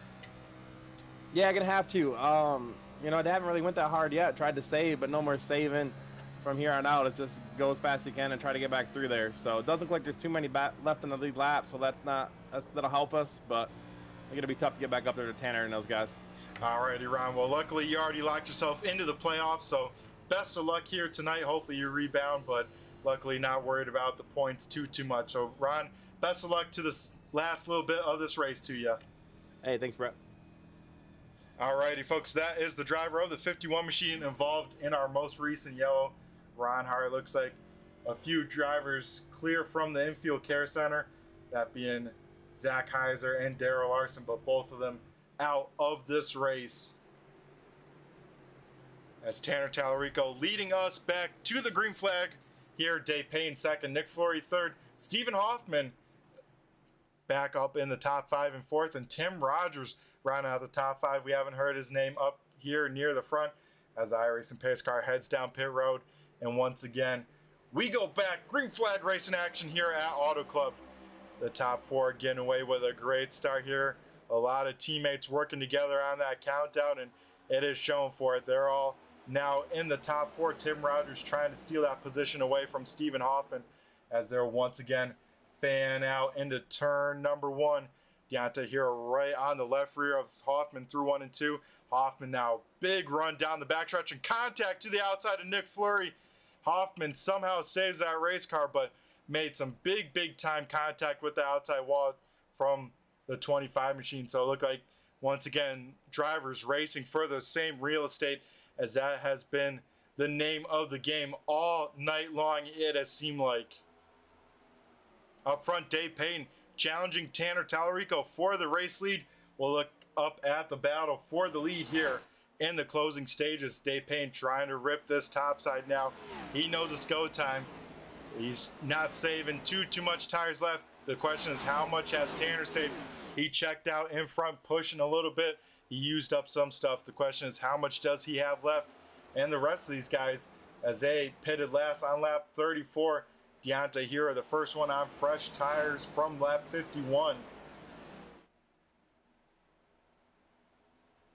Ron Hart from that last incident already back up in the top 10. He finds himself P number 8, so Ron Hart trying to rebound here as everyone's single filed out here with 15 to go down the straightaway heading into turn number 1. Down the backstretch they'll come here once again trying to run that top side. Now Brian Wilderson to the inside of that 00 machine. Right there waiting in the wings is Tim Rogers in that Skull number 48 machine. He goes all the way to the wall here in 3 and 4. We'll see what kind of run he can get off of turn number 4 here as he sees the cars side by side in front of him. They'll split the middle and he can almost shoot it, but he needs a little bit of draft. He'll go down to the inside behind the 951 machine and try and get that speed down the straightaway as they'll dive it down into turn number 1 here once again. 14 laps to go here in race number 4 here at Auto Club Speedway. The top 8 kind of on their own little island here as Ron Hart now dives to the inside of Tim Rogers. Ron Hart, a little bit of left rear damage, but that doesn't seem to be slowing down that 51 machine here too much, but he's got to make sure he's going for it, and that's what he said he was doing in the interview, and that looks like is exactly that. Stephen Hoffman with that contact to the outside wall. He finds himself with quite a bit of right front damage. We got to wonder how that's affecting that race cars. He dropped to the back of this first pack, but kind of riding right there. Yeah, I wonder is he's saving his time, but Tanner Tallarico out in front of Dave Payne about over half a second now. So Tallarico once again kicking on the afterburners, trying to increase that lead and doing just that. So Tanner Tallarico, he's hoping for a long run to the end of this race. Further on back, some quiet races from Kyle Lesher and Danny Venezuela, but both of them find themselves right on the cusp of a top 10 finish. So both those guys surviving another race of attrition and looking halfway decent in it. Lesher with that bright green number 41 machine find himself P number 10 up a whopping 12 positions from where he started. One of the biggest movers of the night. So Lesher looking for another solid finish after that Daytona race where he got a top 5. He's hoping for another good finish here from race number 4. Deontay Hero, another car on a move. He's now under fire from Nick Fleury. These guys going side by side for P number 5. Brian Wilderson has reeled in Dave Payne for that second position as well. So battles heating on up from second on back, but Tanner Tallarico, healthy lead out in front. Payne with the run off at turn number 2, able to clear himself off the nose of Brian Wilderson. Here continues to run that top side and using up those fresher tires and the cars around him and making it work. He finds himself up into P number 4, 13 positions from where he qualified. He's looking for a solid race finish. He hasn't had one of those in the last couple races. Looking to change that all here tonight as he's knocking on the door of a podium finish.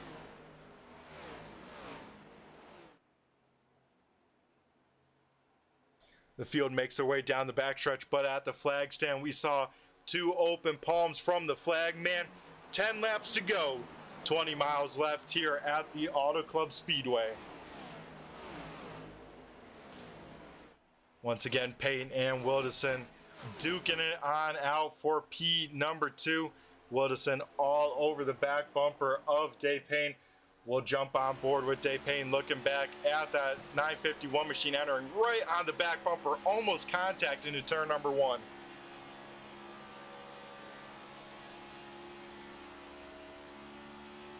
And that's some skill driving right there from Wilderson and Payne.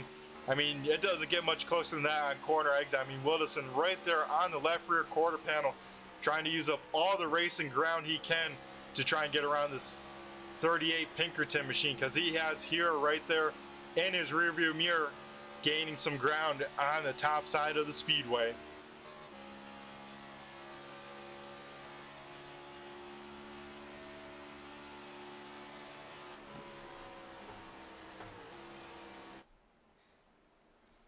Wilderson will do the slide job at Autoclub. He'll get clear of Dave Payne, slide up to that top line. Payne will cross him on over to the inside down the backstretch. Payne with a little bit better of a run, but Wilderson trying to make something stick. He's trying to get around Dave Payne. Now sail to the outside.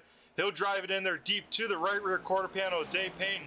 Payne will slide all the way up right in front of Wilderson, but Wilderson will have the run down the front stretch. Will he make a move on Payne for P number 2? By the time they head into turn number 1, he's close enough, and there it is. He'll dive it down to that inside white line. Will it be another slide job from Brian Wilderson? Not quite far enough, so Wilderson keeping that car pinned as low as he can off of turn number 2. They'll once again go door to door. Further on back, Nick Fleury racing intensely with Tim Rogers and Stephen Hoffman. This is the battle for 6th, 7th, and 8th on the speedway. Nate Henry, who we talked to a few cautions ago, finds himself once again back up in the top 10, right back from where he qualified in the 9th position. So Henry making a rebound from that incident. So Henry hoping he can hang on to that. John DeMeester finds himself P number 13, the last car on the lead lap out there. We got 13 cars on the lead lap here with 6 laps to go. And I know what Tanner Talarico is saying out there in the lead. Please, no yellow flag. We do not need to see that here by the end of this race. We're going to go jump on board with the driver of the number 1 machine, see what's making him so quick out there in front as we drive on board with the helmet cam of Tanner Talarico. As that time by at the start-finish line, we see 5 laps to go here, folks.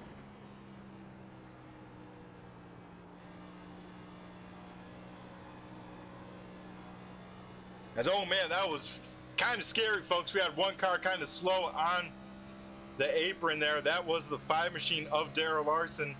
Looks like he's able to keep that car rolling, but that probably was a little bit of a brown pants moment from our race leader. You can see behind him, Brian Wilderson getting ever so closer to the back bumper of Tanner Talarico, about 4/10 back. So Wilderson trying to sniff the draft of the race lead here with 4 laps to go. The battles continue to heat on up. Tim Rogers, Stephen Hoffman still duking it out for P number 7. Now Nick Fleury has reeled in the back bumper of Ron Hart for P number 5. So this race is far from over. And look who's joining in the battle. That is the 59 machine of Nate Henry.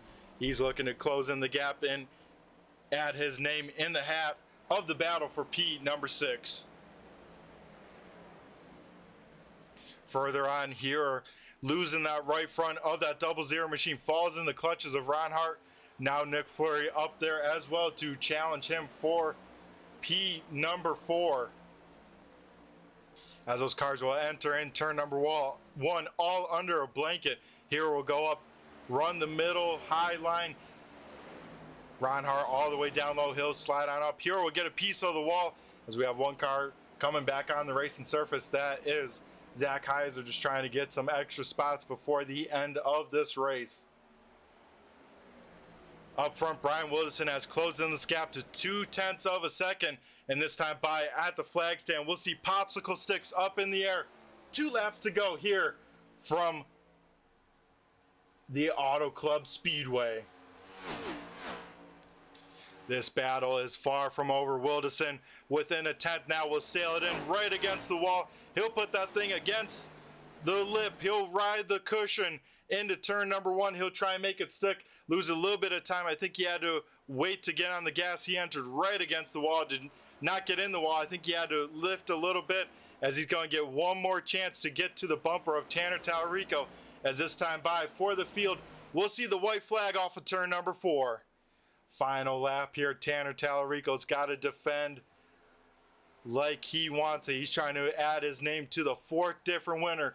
Brian Wilderson very hungry in second. He's not going to take no for an answer. He's got 4 more corners left to do it, as both the leaders will go down to the inside line. Brian Wilderson right in the tire tracks of Tanner Tallarico. Tanner Tallarico trying to break up the draft down the backstretch, as Wilderson will give it one last shot here into turn number 3 and 4. Off of turn number 4, Brian Wilderson with a full send. He tried to get to the back bumper of the Tanner Tallarico, but will not do it. Off of turn number 4, Tallarico will come. He'll pick up the race win. The battle for second, though. Brian Wilderson hangs on as contact for second. They make contact. I think they hang on to it. Dave Payton in the wall. They were going for it. Ron Hart picks up 4th. Nick Fleury in 5th, as that was a crazy race there.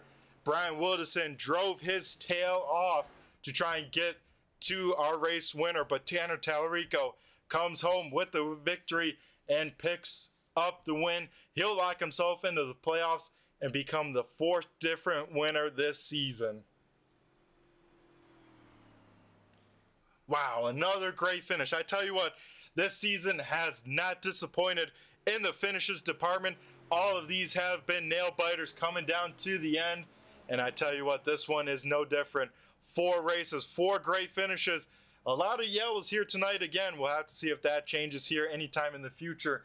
But on the front stretch, we'll see the one machine of Tanner Tallarico burning on down. For the race fans at home, your race winner from race number 4, Tanner the Tank Tallarico.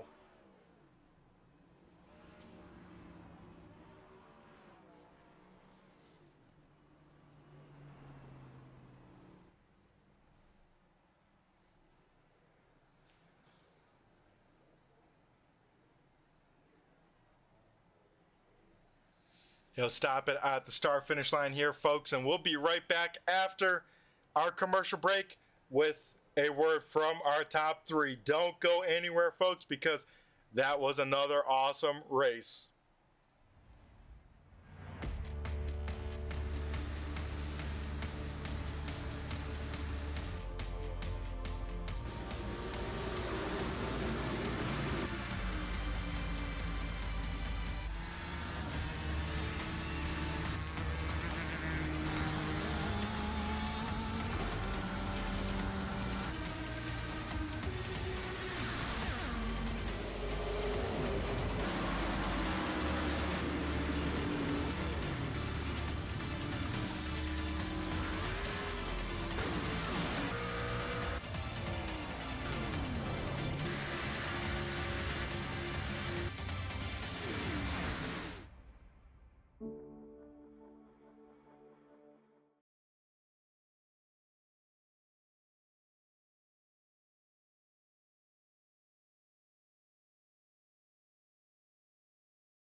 Alrighty, folks, we got our 3rd place finisher out here on the speedway.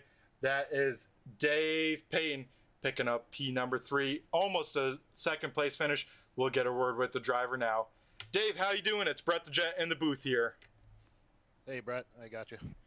Oh man, Dave, heck of a finish there. I tell you what, these races from the Next Gen Series have not disappointed in the feature race. Here, once again, you end up on the podium. Tell us a little bit about this crazy Auto Club race for you. Yeah, that was a lot of fun, man. A little too many cautions, I think, for our taste as a whole. You know, in the league, I think there was probably some avoidable ones in there. I'm not sure, but I'm going to go ahead and assume there probably was. But holy cow, man, it was. I was telling Brian, like, man, I gave him everything I had, you know, to try and hold on the second when he passed me. And I just couldn't do it. I don't know. I threw it all out there with like 12 to go. It was just everything, all saving, all the tire strategy out the window, and it was time to pedal down. And I did it, and I just couldn't keep him back there. He was coming. I think he had fresher tires, but I'll take a 3rd if it means a battle like that. And it looked like it was a pretty good one in front of me too. So I'm happy.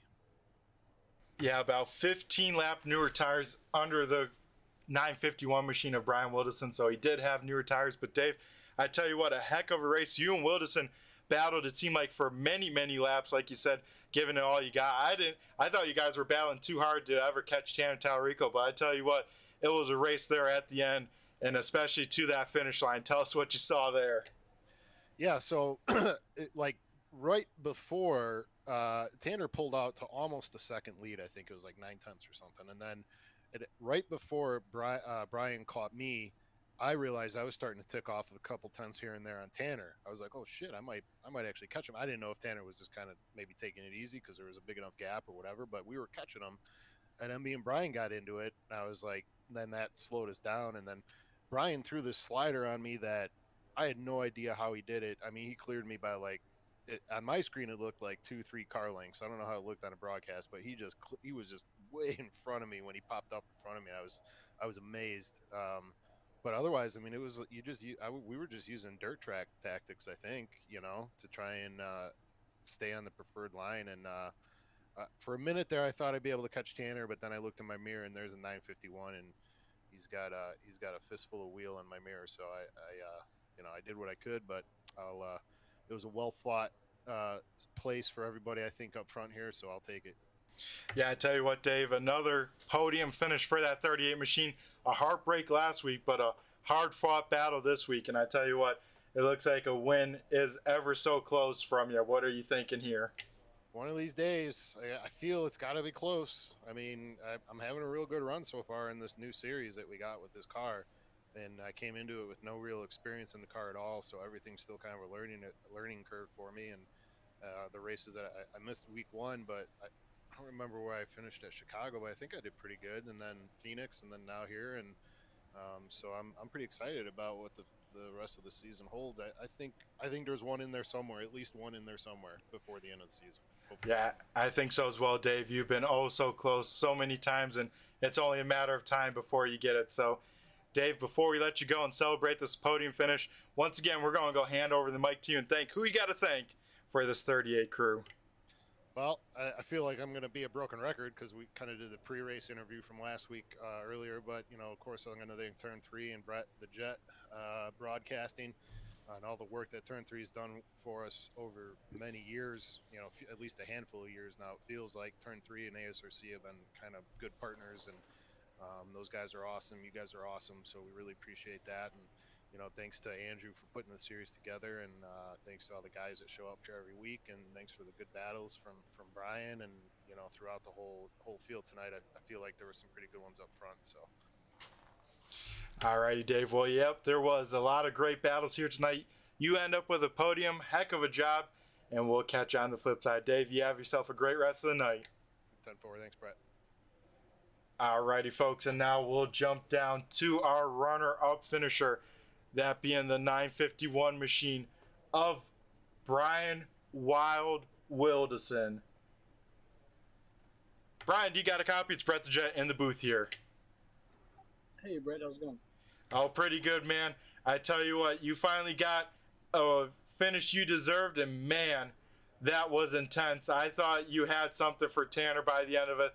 Tell us your mindset after that last restart with the battle with Dave, and then to reel in Tanner Talarico like that with only a handful of laps left. Yeah, what a race, Brett. Man, the whole race was a blast, quite honestly. Just tight racing, and everybody could run really close to each other instead of being in complete control. Yeah, that last restart, I knew I had pretty much the freshest tires of the whole field, and I was kind of puzzled by why those guys didn't stop. We all had plenty of tires. I couldn't believe they didn't come in and stop, quite honestly. But yeah, I came out there and quite honestly had a pretty good advantage there on tires, and was able to run them down. And I thought I'd be able to catch Tanner in fewer laps than I did, because man, Dave put up a hell of a battle. He was holding the top side, and I couldn't pull off of him coming off on exit, and he held me up for about 5 laps, and I really burned the tires up there. So by the time I got to Tanner, I was just about out of tires for him.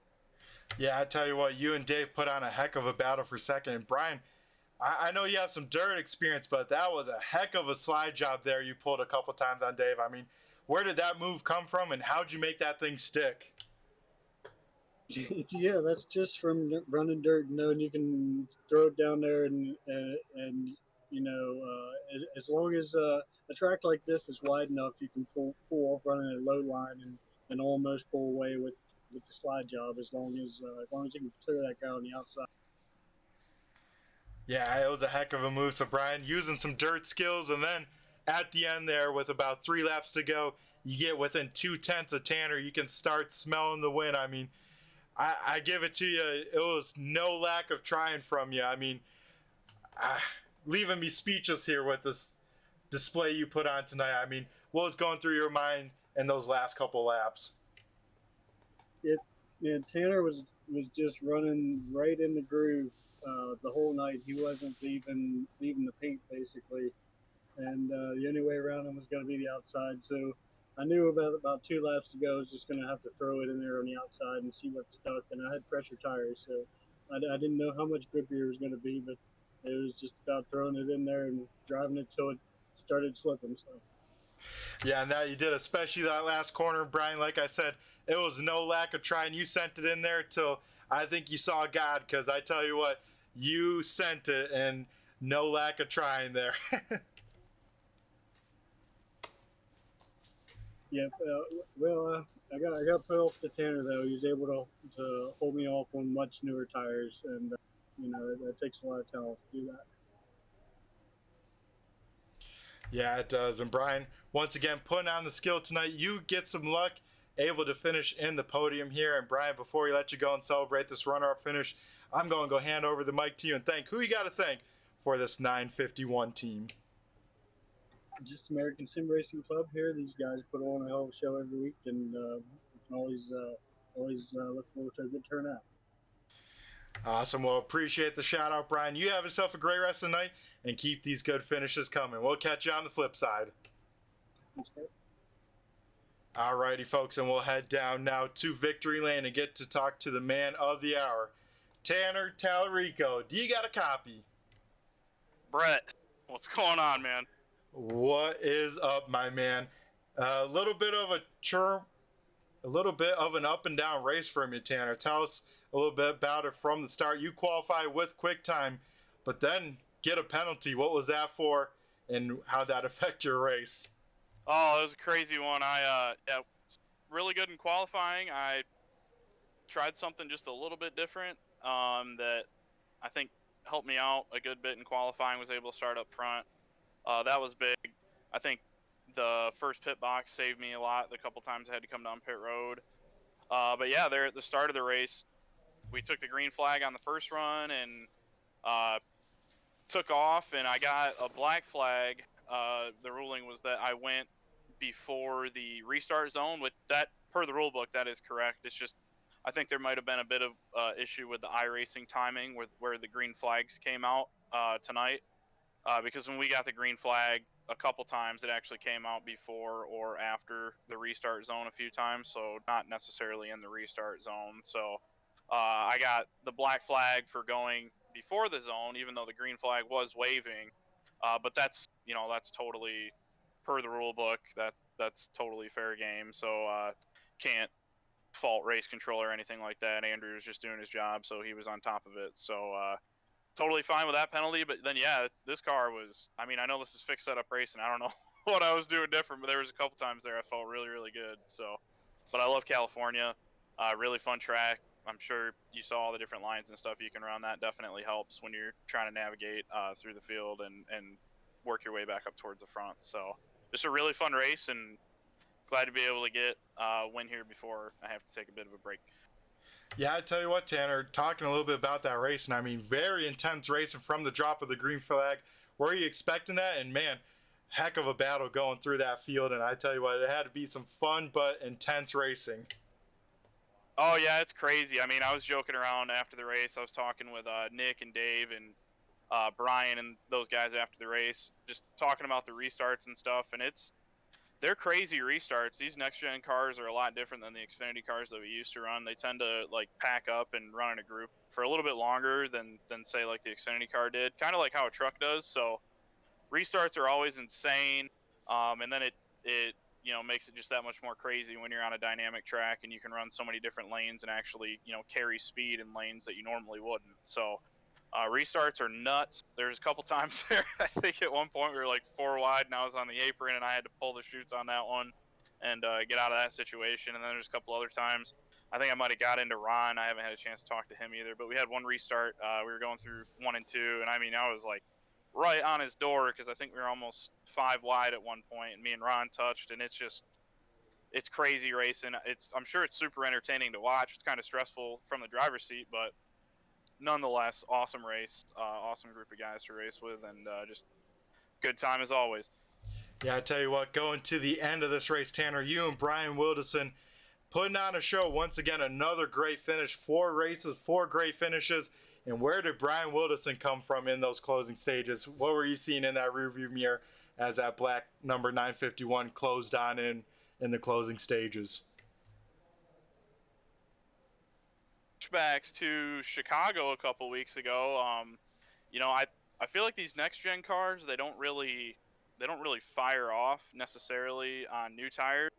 Like other cars would. Usually you put 4 new tires on and they're super fast right from the drop of the green flag, but they tend to take a little bit to get going. Like I said, I figured that out at Chicago, so I think it was the caution with 20 laps to go. I myself and a couple other guys elected to stay out on old tires, thinking that might work into our advantage. I knew it was going to be close if we didn't get a caution and we ran it all the way to the end. Those guys that did pit, like Brian, and had fresh tires are going to be right there. I didn't think it'd be as close as it was.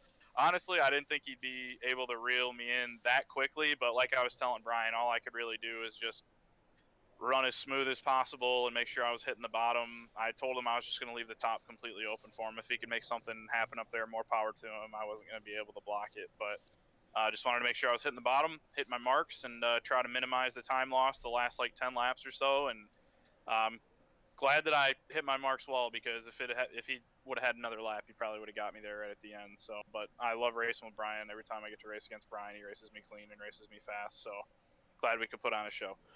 Yeah, that you guys did. I tell you what, I told Brian it wasn't a lack of trying, because especially that last lap, I mean, he sent it in there in turn number 3, and I'm like, oh man, I don't know if that one's gonna stick there.